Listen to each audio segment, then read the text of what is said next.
Hallo und willkommen in meiner Schmiede. Vor einiger Zeit habe ich mir wieder die Hörspiele der Zwerge-Saga von Markus Heitz angehört. Allerdings waren es nicht die Zwerge, die die Idee für dieses Video geliefert haben, sondern die Albin Ondori und ihr Feuerstier. Das Modell des Stiers hier habe ich gekauft, als Saga Age of Magic erschienen ist.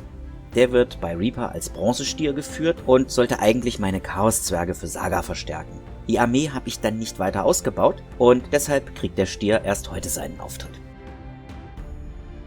Los geht es allerdings nicht mit dem Stier, sondern mit der Reiterin. Der Unterkörper kommt, wie unschwer zu erkennen, von den Silberhelmrittern und muss erstmal an den Stier angepasst werden, der ja um einiges breiter ist als ein Hochelfenpferd. Die beiden Teile werden zusammengeklebt und bevor der Kleber hart ist, auf den Stier gedrückt.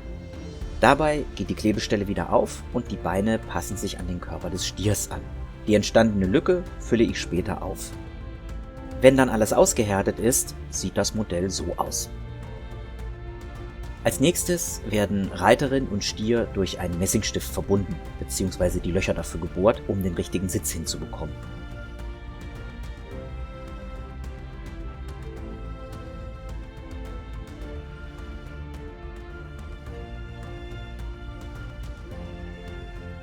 Der wird dann auch gleich überprüft und entsprechend nochmal etwas Material vom Stier entfernt.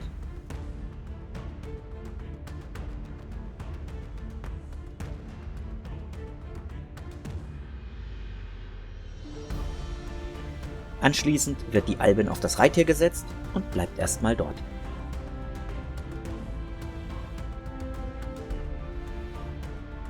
Weiter geht es mit der Reiterin selbst.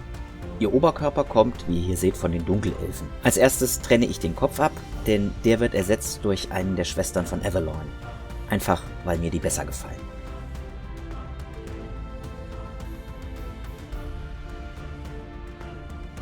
Anschließend klebe ich den Körper auf 1 mm dickes Polystyrol. Ohne diese Verlängerung würde das ganze Modell sehr gestaucht aussehen und das ist nicht schön.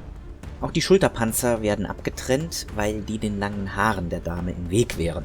Nachdem sie ab sind, glätte ich die Stelle mit der Feile. Die Arme kommen von den Dunkelelfen, was sich ja anbietet. Die werden erstmal nur mit Messingstiften befestigt, um die beste Pose zu finden und erst später angeklebt.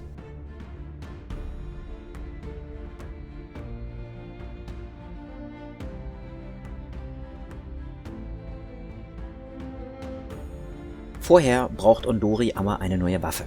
Für diejenigen von euch, die die Bücher kennen, wissen, dass sie einen Kampfstab benutzt. Leider habe ich nichts Brauchbares gefunden und eine Dunkelelfenlanze fand ich ziemlich langweilig. Deswegen bekommt sie ein Schwert. Das Schwert des Dunkelelfen wird abgetrennt und durch eins aus dem Drucker ersetzt. Jetzt muss natürlich auch noch der Griff ein Stück verlängert werden, weil sonst das Verhältnis Klinge und Griff nicht mehr zueinander passt und das würde dann auch wieder merkwürdig aussehen.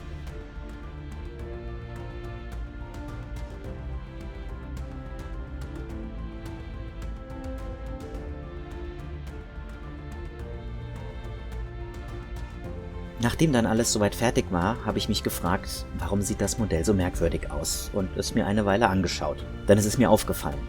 Die Hufe des Stiers sind viel zu groß.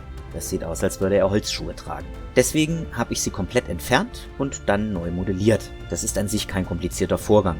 Der Brown Stuff wird um die Hufreste gelegt und ausmodelliert.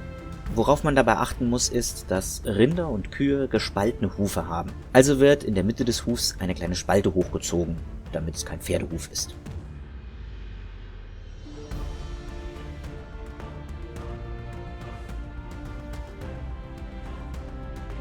Jetzt, wo der Brown Stuff schon mal draußen ist, modelliere ich auch gleich den Sattelgurt. Wo der lang läuft, habe ich bereits markiert und ich lege einfach eine Schlange Brown Stuff darüber. Der wird geglättet und die Kanten eckig gemacht, damit es am Ende aussieht wie ein Ledergurt.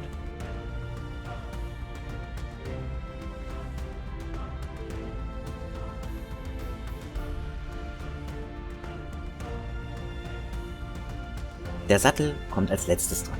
So wie auch schon bei meinen bretonischen Rittern klebe ich die Reiterin auf ihr Reittier. Der Green Stuff wird schon mal in grober Form an das Modell gedrückt und dann beginne ich mit der Modellierung. Dabei wechsle ich am Anfang zwischen dem Silikon und dem Metallwerkzeug hin und her. Je nachdem, ob ich das Material glätten oder mit dem Metallwerkzeug umformen muss. Sattel und Steigbügel und auch die Gurte waren für mich am Anfang echte Angstgegner, weil es sehr schnell passieren kann, dass das eine oder andere Teil zu dick wird und dann sieht es sehr merkwürdig aus. Einen Tipp, den ich euch bei sowas geben kann, ist: weniger ist hier oft mehr. Lieber ein bisschen zu viel Material wegnehmen und später wieder hinzufügen, als von Anfang an zu viel am Modell zu haben. Das sind aber Erfahrungswerte, die muss jeder selber machen. Und hier jetzt die fertige dunkle Elfe auf ihrem Stier. Mit Ondori aus den Büchern hat sie nicht viel gemein, aber das Modell gefällt mir sehr gut und der Stier hat endlich Farbe bekommen. Der liegt nämlich seit ein paar Jahren im Berg der Möglichkeiten und wartet darauf. Wenn euch das Video gefallen hat, dann lasst mir einen Like oder Kommentar da, teilt das Video oder läutet die Glocke.